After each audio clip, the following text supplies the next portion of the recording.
ओम शांति।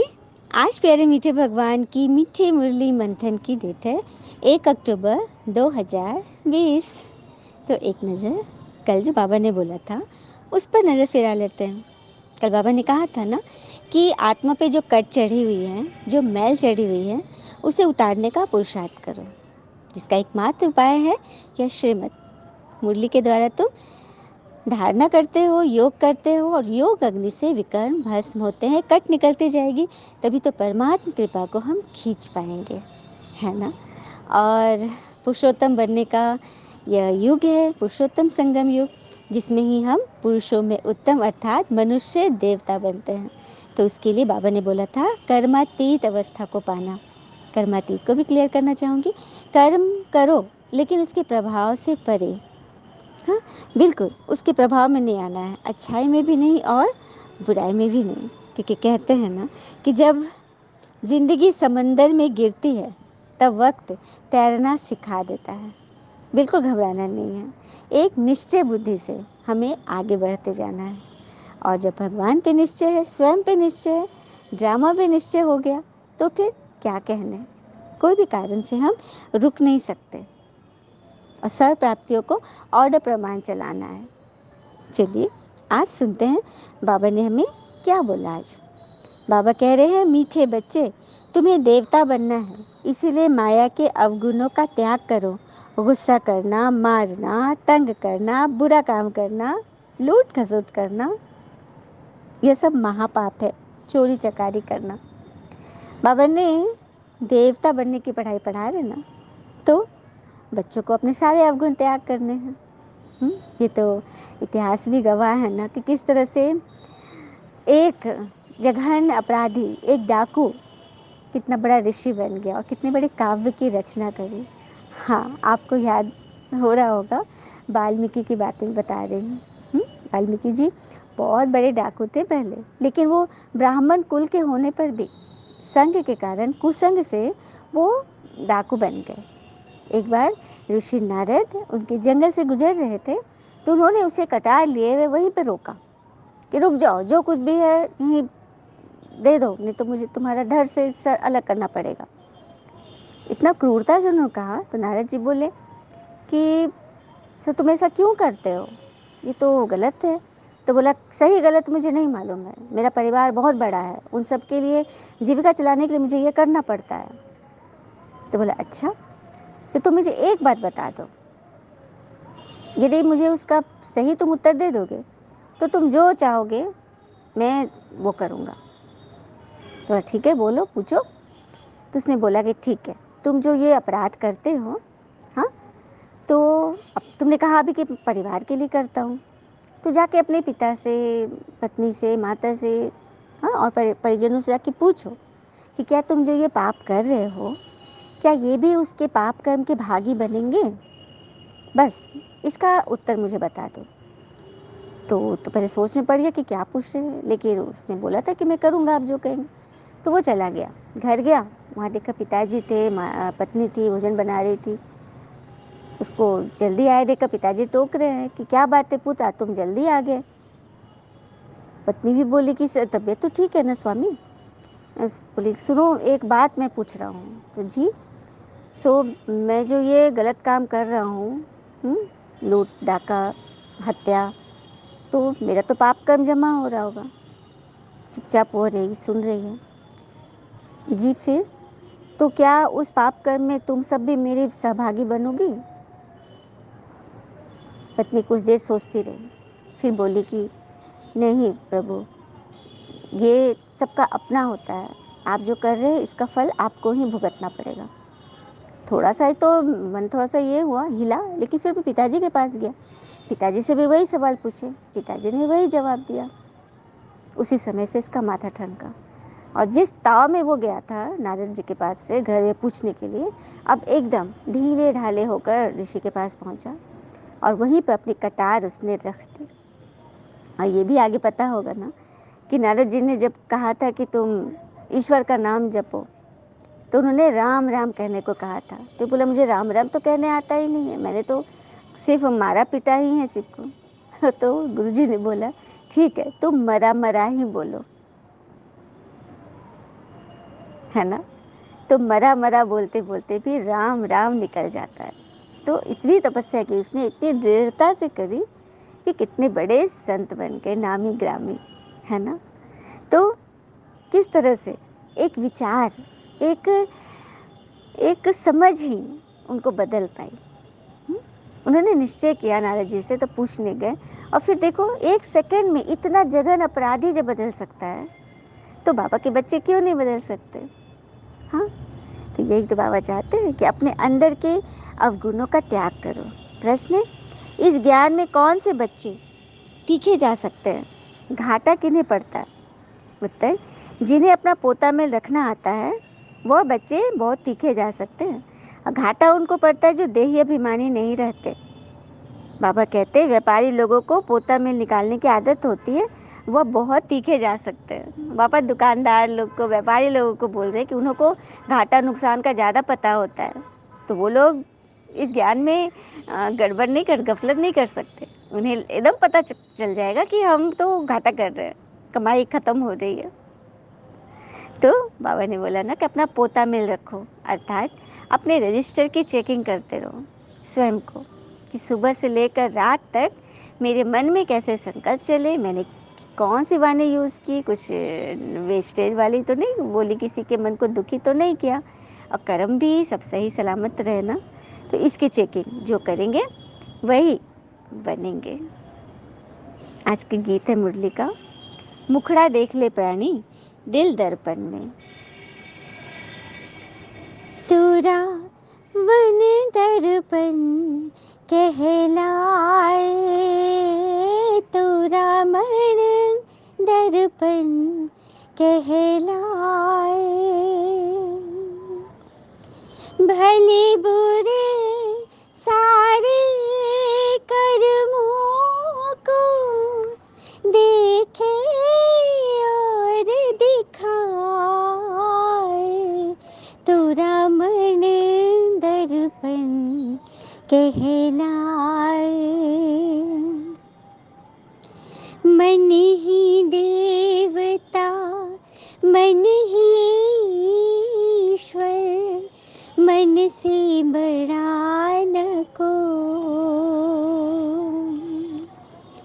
मन उजियारा जब जब फैले, जग उजियारा हो। मन से कोई भाग न पाए, जग से भाग चले, तूरा मन दर्पण कहलाए, तूरा मन दर्पण कहलाए। ओम शांति। कितना प्यारा मीठा गीत है ना, कि हमारा मन ही वो दर्पण है। मन से ही हम सारे संकल्पों को चेक कर सकते हैं, और संकल्प ही वो बीज है जो कि वाणी और कर्म में आगे प्रस्तुत होते हैं, जिनसे ही हमारा फलदार वृक्ष तैयार होता है। बीज उत्तम कोटि का होगा तो तभी तो फलदार वृक्ष बनेगा ना। हाँ, फिर आगे बाबा समझा रहे हैं, रूहानी पाठधारी बच्चे अपने आत्मा रूपी पाठ बजा रही है इस बेहद के नाटक में। बच्चे इस समय पुरुषार्थ कर रहे हैं, भल वेद शास्त्र पढ़ते हैं, शिव की पूजा भी करते हैं, परंतु बाबा कहते हैं कि इनसे मेरे को कोई प्राप्त नहीं कर सकते। बाबा ने गीता में भी बहुत क्लियरली कहा है कि तुम जप तप कर्म कांड करके मेरे को नहीं पा सकते, क्योंकि भक्ति है ही उतरती कला, ज्ञान से सद्गति होती है। तो जरूर कोई तो उतरते भी होंगे। बाबा कह रहे हैं कि ज्ञान से सद्गति होती है, तो कभी तो आप उतरे हो, तभी तो ऊपर चढ़ने की पढ़ाई पढ़ रहे हो। तो यह खेल है जिसको कोई भी जानते नहीं। तो बाबा आकर क्लियरली बता रहे ना कि किस तरह से हमें अपने आप को ठीक करना है। फिर बाबा कह रहे कि मेरे पास जो नॉलेज है वो मैं तुम्हें दे रहा हूँ, मेरी आत्मा में ये ज्ञान नूंधा हुआ है। हूँ बहू तुमको वही बोलेंगे जो कल पहले ज्ञान दिया था। मतलब मैं वही हूँ बहू बोलता हूँ जो कल पहले तुम्हें ज्ञान दिया था। बच्चों को ही समझाएंगे और क्या जाने। तुम इस सृष्टि चक्र को जानते हो, इसमें सब एक्टर्स का पार्ट नूंधा हुआ है। जो बदल नहीं सकता, न कोई छुटकारा पा सकता है। हाँ, बाकी समय मुक्ति मिलती है। तुम तो ऑलराउंडर हो, 84 जन्म लेते हो, मतलब सारे कल्प में तुम्हारा पार्ट है।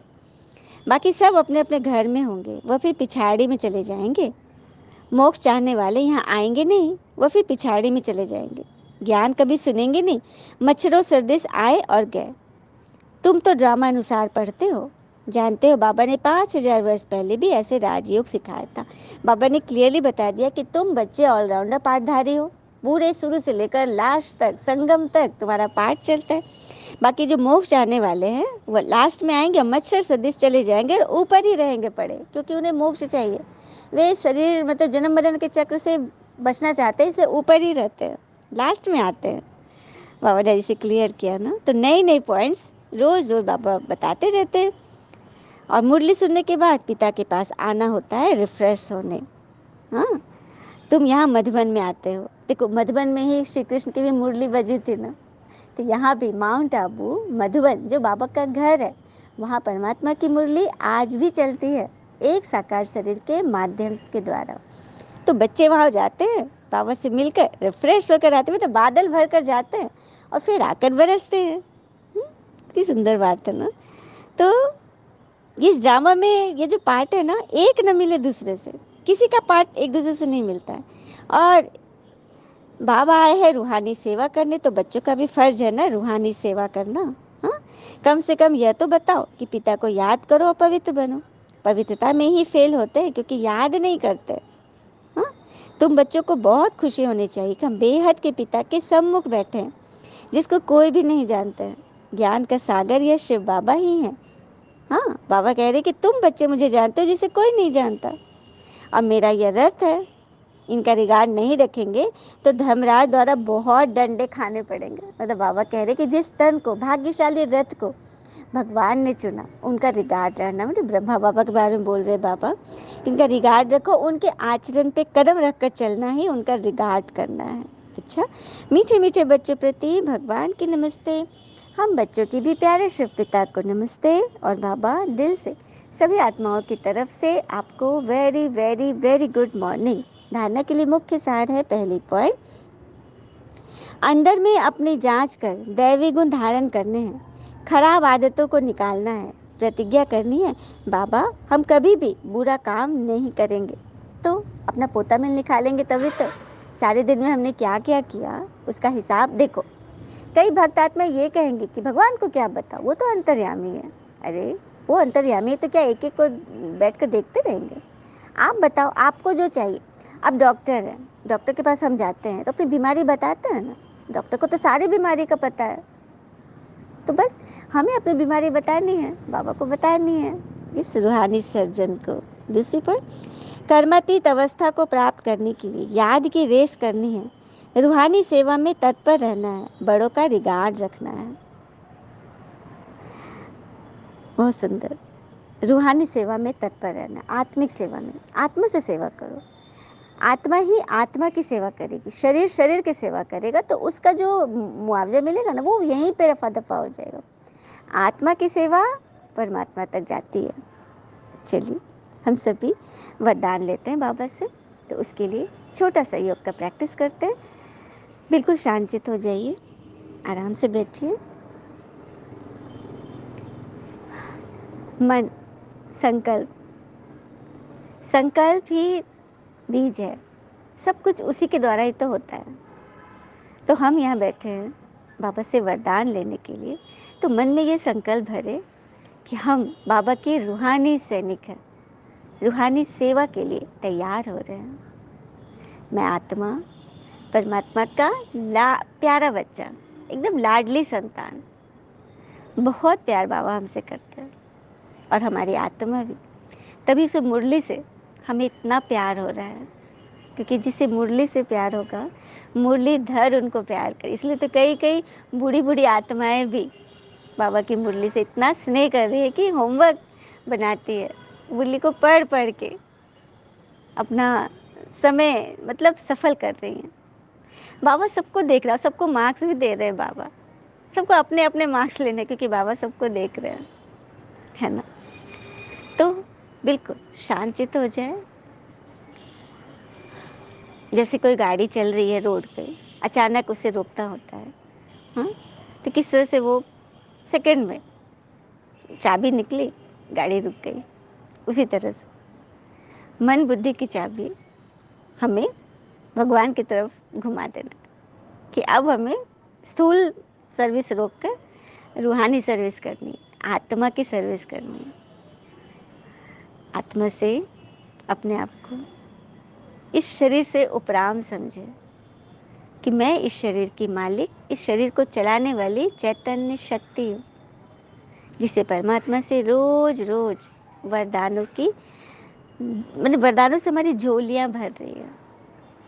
तो हमें इस वरदान को याद रखना है कि बाबा ने आज हमें कौन सा मोती दिया। बाबा ने बोला, सर्व खजानों को स्व के प्रति और औरों के प्रति यूज करने वाले अखंड महादानी भव। बाबा हमें सर्व खजाने दे रहे हैं। हम बाबा से योग करते हैं, परम धाम जाके या नीचे ही बाबा को बुला के या सूक्ष्म वतन में कहीं भी जाकर हम बाबा से मिल लेते हैं। तो बाबा हमें जब भी हम मिलते हैं, हमें खजानों से भरपूर करते हैं। और ये मुरली में भी देखो ना, एक एक वर्ड खजाने ही तो है। हाँ, इतने सारे खजाने से बाबा हमें माला माल कर रहा है। तो क्या सिर्फ स्व के प्रति यूज करेंगे? बाबा क्या सिर्फ हमारे लिए कर रहा है? क्या हम ही बाबा के बच्चे हैं? बाबा के तो सभी बच्चे हैं। शिव वंशी तो सभी है, हाँ, ब्रह्मा वंशी मुट्ठी भर है जो इस बाबा को, इस ज्ञान को पहचान रहे, जो भगवान में निश्चय कर रहे। हाँ, लेकिन बच्चे तो सभी है ना। तो सर्व के प्रति हमें दान करना है, अखंड महादानी बनना है। जैसे बाबा का भंडारा सदा भरपूर रहता है ना, अखंड चलता रहता है, रोज देते ना, कोई दिन है जब बाबा ने नहीं दिया है? हाँ, रोज मिलता है ना। तो हमें भी अपने ज्ञान का, शक्तियों का, खुशियों का खजाना भरपूर करके उसे बांटना है। इसे साथ रखने में, यूज करने में कोई खतरा भी नहीं है। दुनिया के माल पानी हम भरेंगे अपनी तिजोरी में, बैंक में, तो हर वक्त डर लगा रहेगा, कहीं कोई लूट न ले, कहीं कोई फरेब ना हो जाए मेरे साथ। लेकिन इस खजाने को जितना भरेंगे, कोई खतरा नहीं, और ही हम शक्तिशाली होते जाएंगे। बंद रखेंगे तो चोर आ जाएंगे। इसीलिए रोज अपने मिले हुए खजाने को देखो और बांटो। कितनी सुंदर बात है। जो खजाना बाबा दे रहे, उस दरवाजे को बंद नहीं करना, नहीं तो चोर आ जाएंगे, माया आ जाएगी, लुटाओ। अखंड महादानी बनो। स्लोगन, सुने हुए को मनन करो, मनन करने से ही शक्तिशाली बनेंगे। तो जो सुना है उसको सार रूप में जरूर लिखे, याद करें। मनन करने से आत्मा शक्तिशाली बनेगी। अब भोजन हमने कर लिया और उसे चबाया नहीं, पचाया नहीं, तो शक्तिशाली कैसे बनेगी हमारे शरीर? तो वही है, ज्ञान का भोजन मिल गया। और कहते भी ना, जिंदगी की खरोचों से न घबराए, तराश रही है खुद जिंदगी निखर जाने को। देख, खुद ही जिंदगी चाह रही है कि मैं निखरूं। और कर्तव्य ही एक ऐसा आदर्श है जो कभी धोखा नहीं देता। और धैर्य एक ऐसा कड़वा पौधा है जिस पर फल हमेशा मीठा लगता है। तो बस हमें धैर्यता से और कर्तव्य परायणता से अपने ईश्वरीय कर्तव्य में जुटे रहना है। अच्छा, ओम शांति। शुक्र है मीठे बाबा, वो बाबा के प्यारे प्यारे बच्चे। Thank you Baba. All is well always. ओम शांति।